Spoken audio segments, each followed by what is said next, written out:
pessoal, tudo bem? Eu sou a Carolina. Olá, pessoal, eu sou a Luana. E nós estamos aqui com mais uma edição do nosso podcast Fala Congresso!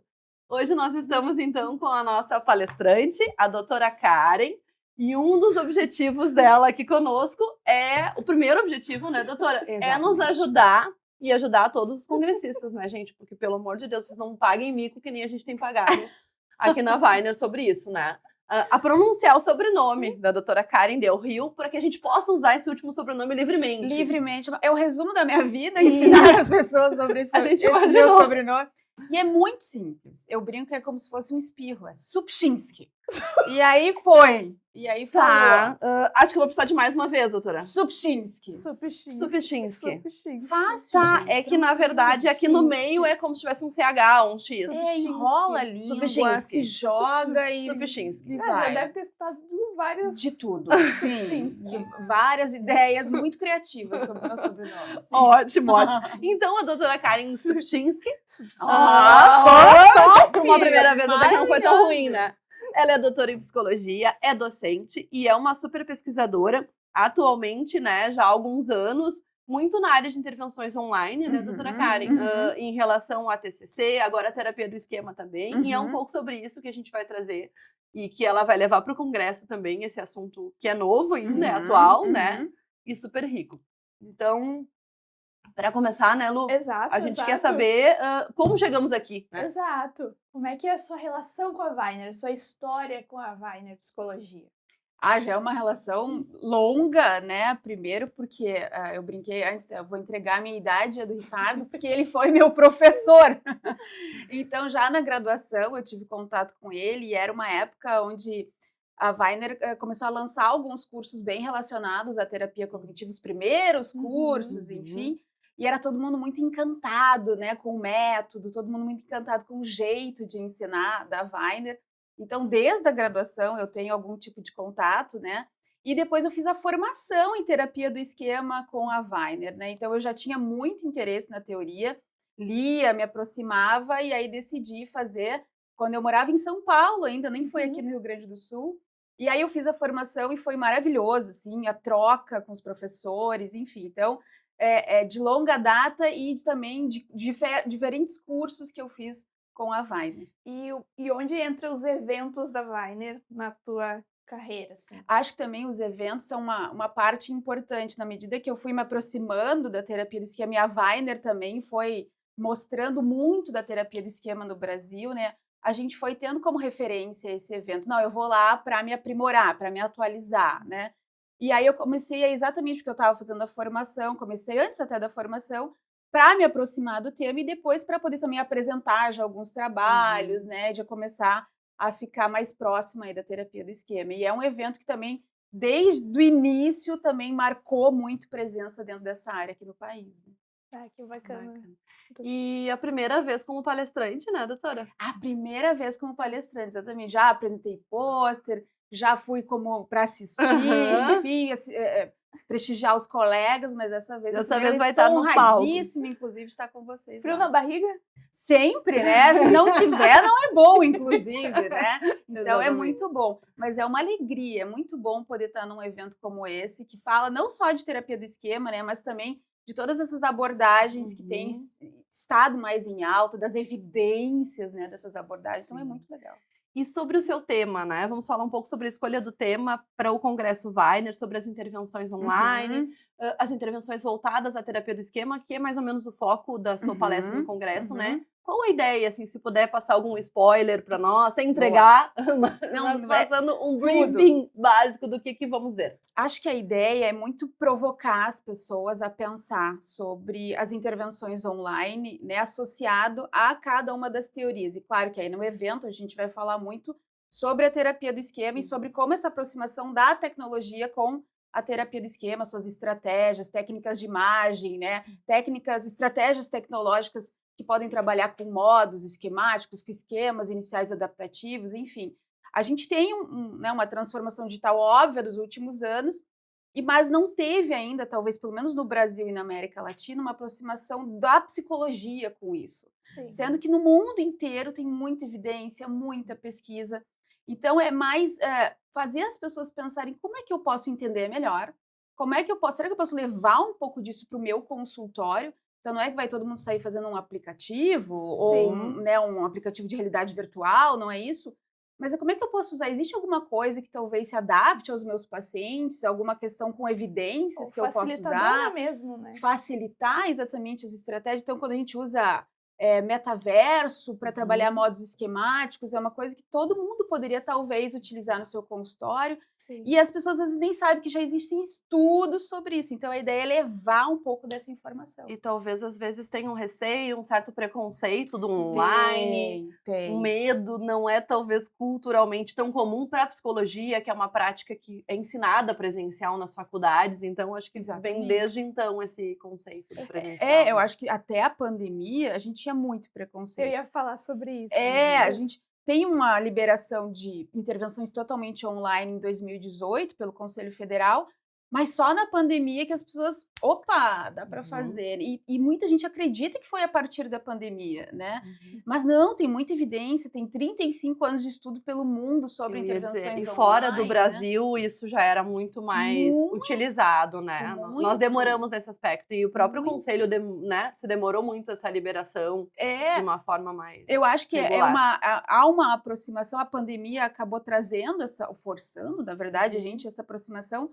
E o que eu tenho falado, e é um pouco do que eu vou levar para o congresso, é vamos estudar, então, agora. Né? Na pandemia, todo mundo fez do jeito que dava, no A improviso. adaptação foi né? como era possível para cada um. Mas né? agora a gente pode se preparar, como é que eu uso melhor estratégia, como é que eu facilito o processo terapêutico. Então, acho que a ideia é conversar sobre isso, aproximações dessas intervenções de evidências para o que dá para ser feito nos consultórios. E né? sabe o que eu acho legal, assim, que daqui a pouco alguém que tá um pouco mais receoso ou com medo de dar esse passo, até mesmo para o digital, Uhum, na palestra tu vai dar esse caminho, uhum. mostrar que é possível, vai desmistificar muitas coisas que devem estar na cabeça. Não, mas se eu fizer isso, tá errado. Uhum. Então, eu acho E que vem com e uma que contribuição. principalmente acho que que tem evidência para isso e evidências fortes para isso. Isso a gente tem que falar mais sobre, né?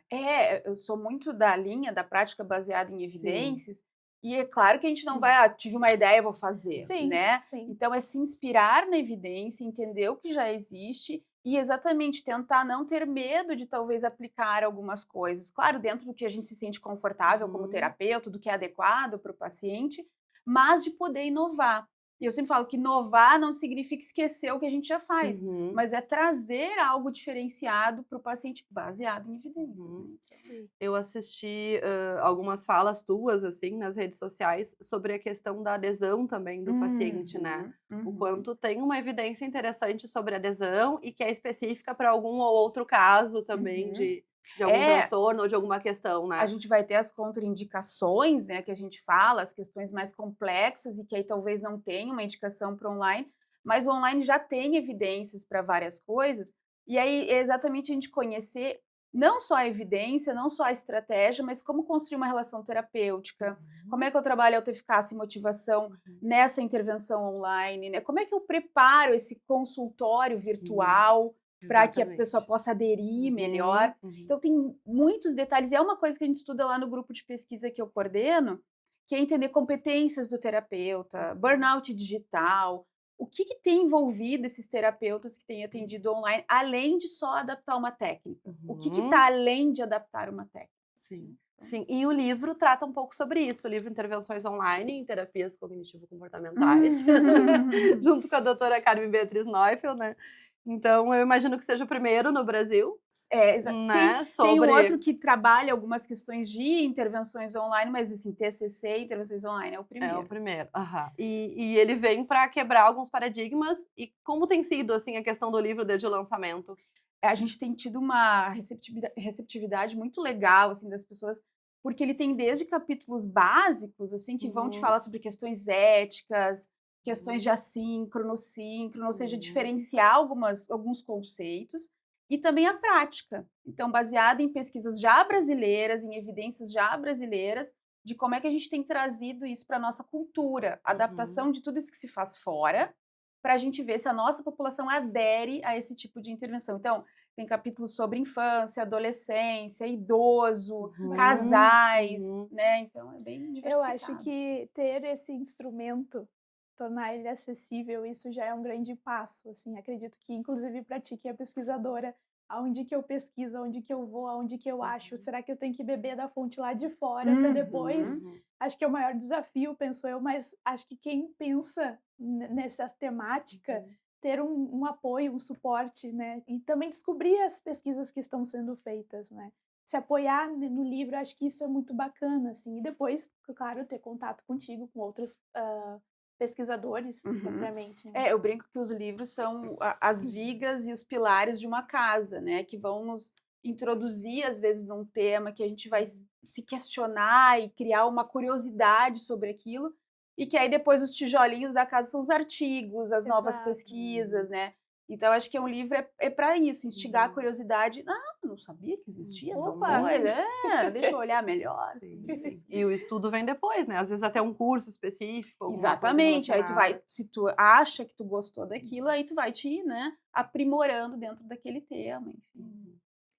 Doutora Karen, a gente está fazendo uma dinâmica aqui entre os palestrantes, para vocês se conectarem também. Acho que não só o público com vocês, mas os palestrantes entre os palestrantes. Então, no nosso último episódio, o Dr. Leonardo Weiner deixou uma pergunta para ti. Meu Deus, vamos ver. Uma pergunta bem legal, que depois tu vai deixar para o próximo ou para a próxima. Então tá, tem uma vingança também, entendi. Ótimo, maravilhoso. Que a gente vai revelar no final do programa. Mas agora vou precisar de um auxílio. Vamos à pergunta do Leonardo Weiner, então. Muito legal, eu gosto muito da Karen, a gente já teve várias trocas, assim, acho que o que eu perguntaria para ela é parecido com o que eu já tinha perguntado para ela num outro podcast, mas tem um tchê a mais, né, que o que a Karen falaria para a Karen no início da graduação, qual o conselho que ela daria para essa Karen que está entrando na graduação agora de psicologia? Eu acho que um conselho importante para quem está iniciando é poder estar com a mente muito aberta a escutar. Quando a gente está na graduação, a gente está iniciando uma caminhada. Quando eu iniciei a graduação, eu não conhecia nada de psicologia. Eu não era uma pessoa que já estudava, que já lia. E eu estava muito aberta, mas também, às vezes, a gente vai querendo focar demais em alguma coisa. E o que eu sempre falo hoje para os alunos de graduação, que é o que eu gostaria de ter escutado mais, inclusive, fica aberto, escuta de tudo, né? E eu brinco com eles, inclusive se tu quiser criticar alguma coisa, para criticar a gente tem que conhecer. Sim. Então a gente tem que estar muito aberto. Quando eu tenho que falar de intervenções online, que a gente estava falando que é uma questão às vezes que tem um preconceito ainda, né? É de ouvir primeiro. Vamos ver, vamos ler primeiro. Então, para quem está iniciando, e se eu pudesse falar comigo lá na graduação, eu diria: continue e fica aberta a tudo, escuta de tudo, né? Escuta todas as abordagens, escuta sobre todas as técnicas e vai construindo o teu conhecimento, inclusive de uma crítica que tu tem em alguma coisa, mas o conhecimento se constrói com isso também, com o que tu concorda e com o que não concorda, né? O que faz parte da tua visão de ser humano e o que não faz parte. Então, acho que é isso, de ficar com a mente aberta para ouvir. E aí, durante a graduação, a gente, aos poucos, ir fazendo pequenas escolhas para o final poder estar mais certo, né, do que eu quero, por onde eu quero trilhar meu caminho. Né? Eu acho, sinto eu como estudante hoje em dia de psicologia também, doutora, que muitas vezes a pressão e as falas e esse universo que nos leva a precisar ser mais especialista em algo ou a precisar escolher um caminho e desde a graduação já está focando em algo para ser especialista, para sair dali com boa base, faz com que a gente muitas vezes feche o leque de opções, né? Eu já escolhi. Acha que precisa escolher. Isso. E aí começa a fazer grandes formações ou começa a olhar só para aquele nicho e realmente acaba esquecendo o resto, né? É claro que na finaleira a gente vai ter preferências, no estágio, enfim, exato. Né? Mas eu digo mais, eu vejo às vezes alunos, e eu mesma, se eu olhar para trás, às vezes mais fechada, desde o início para algumas áreas. No segundo, terceiro semestre, já não, eu faço isso. Vamos ouvir. E por até mais para tu construir, né, a prática depois também, né? Poder beber daqui a pouco de uma técnica, né? Por mais que tu tenha uma abordagem, tu pode beber da técnica da outra dentro propriamente. E a psicologia como um todo, quando a gente olha a psicologia social, comunitária, né? a gente vai olhar escolar, a gente vai olhar para... O ser humano está ali, ele está permeado por muitos contextos, e por mais que na clínica a gente foque em algumas demandas, né, e trabalhe, mas tu vai trabalhar com todos esses contextos também. Então, quando também tu está aberto a ouvir como é que é esse olhar da psicologia mais social, é claro que a gente não vai fazer isso no consultório efetivamente, mas é só ficar aberto e atento a esse conhecimento para agregar, inclusive, mais na nossa prática. Que legal esse teu depoimento. Perfeito. Nos ajuda bastante. Inclusive para quem é estudante que vai no evento, propriamente. Isso, exatamente, né? De ouvir. Às vezes a gente vai focado no evento, não, eu vou só na palestra tal, na tal e tal. Quem sabe eu vou numa coisa que eu nunca escutei. Imaginei. Que num assunto que eu nem sei se eu tenho tanto interesse, mas inclusive para ouvir, né? Eu estava até falando para os alunos, vão em eventos de TCC, de psicanálise, para ouvir não só os teus professores, mas ouvir outras perspectivas sobre aquele assunto, ouvir outras formas de entender sobre aquele assunto. E aí tu vai fazendo as tuas escolhas aos poucos. E para o estudante de graduação no evento, acho que a dica também sempre é assiste o máximo de possibilidades de palestras, Com certeza. De networking, enfim, de tudo que for possível que cada evento proporciona. Eu acho que os eventos, o forte é isso, né? A diversidade. Então, tu vai escutar muitas coisas, muitas perspectivas de muitas pessoas, pesquisadores, clínicos, enfim. E o networking que tu falou. Eu acho que quando você entra num auditório e tu conversa com a pessoa que está do teu lado, cara, não tem nada mais genial do que isso. Exatamente. Tu tá trocando com o palestrante, mas tu tá trocando com um colega. Que tá ali muitas vezes contigo, E na mesma barca, digamos assim. Exatamente. Trazendo o Lu para o nosso evento, inclusive, quantas vezes e quantas a gente, né, o pessoal em casa vai se identificar, quantas amizades e grupos de amizades se formam a partir do Congresso Tu Weiner, sai, né? já faz um happy hour no evento, A já gente troca fala um que contato. o nosso evento é um evento também de networking, é um evento de conexão. Ele não é mais um evento só de palestras ou só científico, né? Isso é muito importante, é a base do evento, mas o networking, as pessoas se conhecerem, fazerem grupos, a gente conhece pessoas de estados diferentes que se unem todos os anos para o Congresso Weiner, que dividem o hotel, enfim, né? Que acabam criando amizades, assim, a partir dali. Isso é muito legal. E é o legal, e inclusive, além das palestras e de tu ouvir o conhecimento, essa diversidade cultural de colegas de outros estados, né? Então, eu estou conhecendo como que aplica a terapia do esquema ou TCC para o Nordeste, no Norte, no Sudeste. Isso é rico também. A gente tem uma visão da psicologia no Brasil, que é imenso, é né? muito grande, né? Da então, gente entender muda. como é que é lá, como é que funciona, como é que é. Então, isso é muito legal. Então, agora, saindo um pouco do Congresso Weiner e entrando na Karen, eu sou a Karen. Vamos lá. Vamos mergulhar agora. De frente com Carolina e Luana. A gente quer saber um pouquinho mais de ti Tá. e algumas características e gostos. E a primeira pergunta é, qual é o teu livro preferido da vida? Uau. E o que tu tá lendo agora? O livro preferido da vida, eu acho que eu diria que um livro que eu li na graduação e que me impactou muito, que é Em Busca de Sentido, do Viktor Frankl, que é um livro que te faz pensar, não só em psicologia, mas na vida, né? E eu acho que teve muitos acontecimentos já na minha vida que me fizeram pensar, e sempre que acontece alguma coisa eu lembro desse livro, assim, né?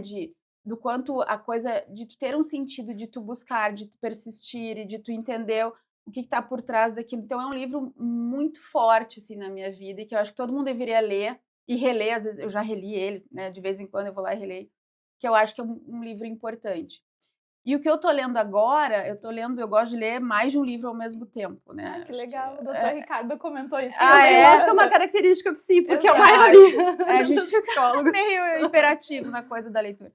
E eu tô lendo um que não é de terapia, que é Conversas na Sala, da Marta Medeiros, que é um livro de crônicas muito legal, assim, tô terminando ele, um livro leve, mas reflexivo, né, que te faz pensar em coisas simples do dia a dia e como tem ali muitas coisas. E aí, como psicóloga, óbvio que a gente fica viajando em cima de cada crônica. É bem legal esse livro, eu já li, da Marta legal. Medeiros, confesso que tenho... É muito, ela é ótima. E o livro Emoção na Terapia, tô começando, do Stephen Hoffman também, que é uma coisa que eu tenho lido muito, e de como levar o trabalho com emoções para as intervenções online, da ativação emocional, que é tão difícil numa psicoterapia mediada por internet. Então, é um livro que eu tô lendo também para poder levar um pouco disso para as pesquisas, para a clínica, enfim, de um outro jeito. Né? Que legal. Bom, E uma pessoa que te inspira. Uma pessoa que me inspira dentro da psicologia, Pode ser dentro, fora, Tá. na vida. na vida. Esses dias me perguntaram até no Instagram, numa caixinha, né? E eu vou responder a mesma coisa. Eu vou responder que é dentro da psicologia o Aaron Beck. Porque eu já era fã, já curtia, né? Quando eu comecei a conhecer a TCC, eu falei, cara, isso tem a Chegou ver a conhecer comigo. ele pessoalmente? E eu fiz um curso com ele. Que triste. E quando eu fiz um curso, no curso ele passou uma tarde, foi um evento muito diferente, porque era bem na época do aniversário dele. Então a gente fez uma tarde, todo mundo botou uma gravatinha vermelha, e aí todo mundo ficou com um muffin doce, assim, com uma velhinha, e ele entrou na sala e a gente cantou parabéns Que pra ele. Foi especial. muito, muito especial. E depois ele estava muito emocionado com a homenagem, e ele contou, então, por que ele tinha criado a terapia cognitiva.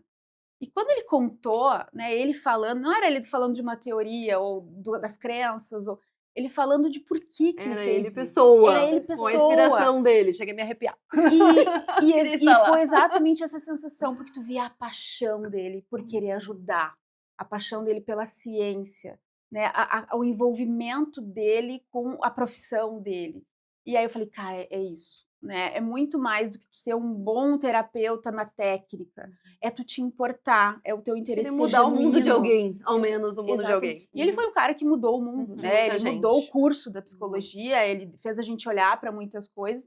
Vieram muitas outras depois, né, das ideias dele, mas eu acho que ele é um cara que fez a gente conseguir olhar para algumas coisas. Ele teve a coragem, né, de mostrar coisas que na época ninguém dava bola e Sim. ficar ali, Bateu de né? frente. Bater de E frente. tu falando, tu não consegue ver, mas teve um brilho no olhar, assim, lembrando desse dia, desse Pra mim momento. foi E muito quem teve especial. essa oportunidade, né? Foi muito especial. Teve muita De sorte. cantar parabéns assim. pra ele, foi muito exatamente, especial. muito legal.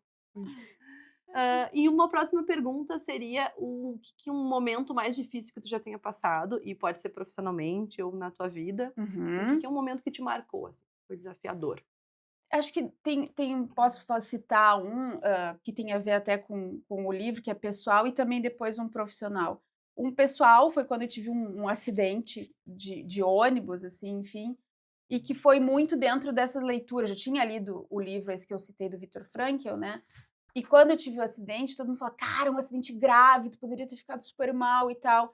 E eu até esses dias contando sobre esse acidente, falei assim, mas a primeira coisa que eu pensei foi agradecer. Eu arrepiei Tipo, quando eu li Ah, o eu teu fiz o texto relato. sobre isso. Porque é uma coisa que eu falei, que bom, deixa eu Eu aproveitar. impactei, eu Isso, fiquei assim, meu assim. Deus, olha Né? essa E aí, história. quando eu contei, as pessoas depois vieram, meu Deus, que horror. Eu falei, não, Não, eu tô aqui, meu eu tô aqui. Deus do Eu céu. sou muito feliz Abençoada, de ter iluminada. essa oportunidade. Então, acho que isso mudou muito a minha perspectiva de vida, das coisas, de problemas, de tudo. Isso fazem né? muitos anos? Faz 18 anos. Uhum. Faz 18 anos. Então, e eu sempre lidei muito bem com isso, né? Eu entrei num ônibus uma semana depois, eu Sim. consegui lidar muito bem com isso. Uhum. Claro, a gente tem medo, a gente tem as ansiedades, enfim. Não é 100% fácil, óbvio. Mas foi uma coisa que me fez mudar para melhor a minha perspectiva sobre as coisas, assim. E pensando nisso, sempre que tem uma dificuldade no trabalho, eu penso muito sobre essas perspectivas, né, que eu tenho, que gosto de olhar a vida.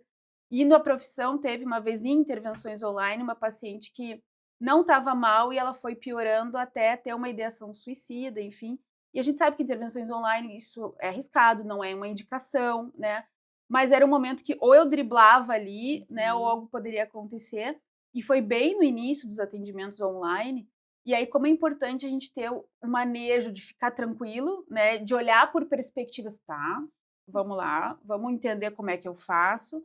E aí eu fui estudando, foi bem no início mesmo, estudando como que faz o manejo correto disso, né? E aí deu tudo certo, né? Ela acabou saindo desse episódio mais depressivo e da ideia de suicídio, mas foi muito, muito desafiador, né? Muito desafiador driblar isso de estar atendendo online e ver um paciente agravar muito rápido, num sentido muito agudo, E a né? tua ansiedade em estar Sim. nessa E de distância, tentar assim, de certa resolver, forma, né? e resolver. Porque a gente, como profissional, a gente tem aquela coisa de querer, né, fazer o possível e o impossível ali na hora, mas é também ter a calma, né, e de ir com calma, né, que é um pouco do que a gente estava falando também sobre as enchentes do Rio Grande do Sul, todo mundo querendo atender online. Eu falei, gente, calma. Vai todo mundo conseguir ajudar, mas a gente tem que entender como Os fazer, processos, né? entender qual é a gravidade, avaliar as pessoas que querem esse tipo de serviço.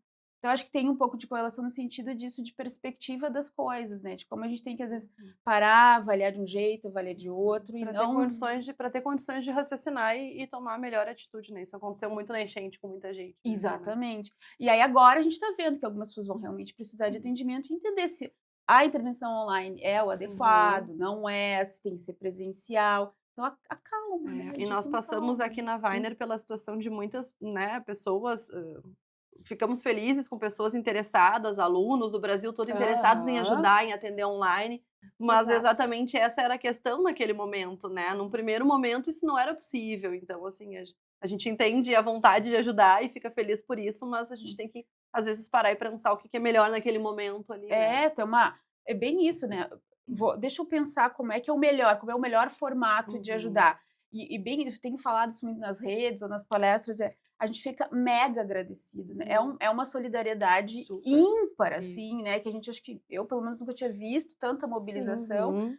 E é muito legal, e a gente quer muito, né? Acho que, mas aí que a pessoa consiga agora ir avaliando onde, quando, Uhum. por qual via, tem projetos, tem programas de assistência, enfim. E agora, um maior medo.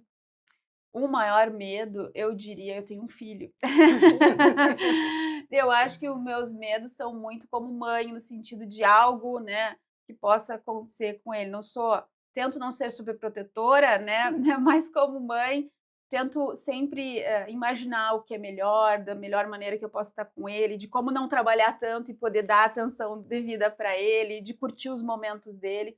Então, acho que os meus maiores medos têm relação a ele, principalmente, do cuidado, dele ser uma pessoa que dentro do que eu posso interferir, boa, honesta, né, que queira bem, enfim, as coisas, enfim. Então, que ele Formar possa... um bom ser humano, né? minimamente. Claro que ele vai fazer as escolhas dele, Sim. a gente tem, né, um limite, mas a minha preocupação, acho que hoje em dia é muito com ele, assim, porque acho que no resto a gente dribla bem dificuldades, aprende, faz de novo.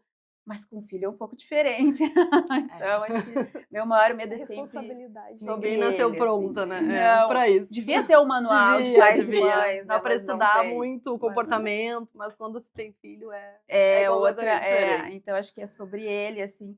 Mas também a gente também curte muito ele, assim, né? Muito. Legal. E pra gente ir pra reta final, assim, e fazer um fechamento, o que o Congresso Weiner significa pra ti? Assim?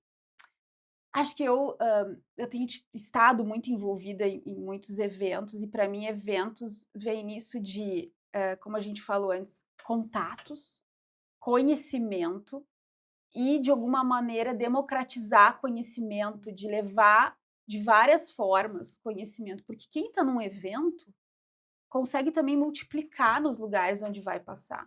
Então, eu ouvi no congresso Weiner tal coisa, então deixa eu discutir isso com os meus colegas, deixa eu levar isso para um paciente. Para mim, isso é a magia de um evento, assim. Do quanto tu tem ali, X mil pessoas que estão ali 3, 4 dias contigo, mas do como isso depois se multiplica, né? Então, para mim, o evento, como o Congresso Weiner, é isso, assim, da possibilidade, da capacidade de multiplicar evidência, conhecimento sério, de confiança, com palestrantes que a gente sabe que pesquisam, que são, né, comprometidos com o que fazem, e que todas as pessoas que vão estar ali assistindo, de alguma maneira, vão poder multiplicar isso para muita gente. Né? Então... Que legal saber disso. Acho que é uma das partes mais legais, assim, daqui do podcast, evento, né? E do nosso trabalho, nosso assim, né? O que a gente fica feliz também em fazer. Receber esse retorno, assim, nossa, tu já foi para um outro viés, que abriu uma caixinha, assim, e me faz lembrar as pessoas também. Tipo, agora tu falando, assim, bem, bem legal, assim, teu depoimento. E chegou a tua hora. A vingança. Kelly! No próximo episódio, Kelly Paim vai estar aqui com a gente. E a doutora Karen vai lançar um challenge, um desafio para ela. Qual vai ser a pergunta? Uma pergunta. Eu vou botar a Kelly aqui numa sinuca de bico, será? Não vou botar. Bota! Pensando em intervenções online, né, que é muito a minha praia, mas o que a gente tem visto muito de relacionamentos dentro desse mundo online, né, de como é que, o que que ela faria, o que ela nos diria sobre como a terapia do esquema, ou essas questões mais, né, das armadilhas esquemáticas, que é um dos livros que ela criou, como é que isso se adapta a essas relações mais online, né, a esses textos, a essas questões de conhecer gente, enfim, como é que a gente pode conectar esses dois temas, assim? Então, Eu já quero saber a resposta. Eu também. Então tá, pessoal, hoje a gente encerra um episódio aqui com a doutora Kelly. Com a doutora Kelly. Kelly é a próxima, né? A doutora Karen. Kelly, Karen. Os casos. os caras. A dupla. E a gente encerra hoje com muita admiração. Foi um prazer te conhecer um pouquinho mais, né, Carolina? Eu não a conhecia pessoalmente, como comentei aqui quando nos encontramos, e é um prazer, acompanho nas redes, fico fã ali nas redes, acompanho todas as postagens. E, enfim, tem um conteúdo muito interessante, não só sobre a pesquisa, baseado em ciência, mas também baseado na profissional, né, com anos de carreira. E isso é muito rico para nós. Então, a gente sugere que vocês acompanhem também a doutora Karen como nós. E muito obrigada, doutora. Eu Nos que vemos agradeço no congresso, né? aqui. Agradeço estar no congresso. Espero todo mundo no congresso para falar estaremos de lá. Intervenções online, associada a esquema, TCC, vai ser ótimo. Isso, Vai ser muito bom. network, muito abraço, muito afeto. A gente se vê Vai por lá. ser bem legal. Até a próxima. Tchau, tchau. Tchau.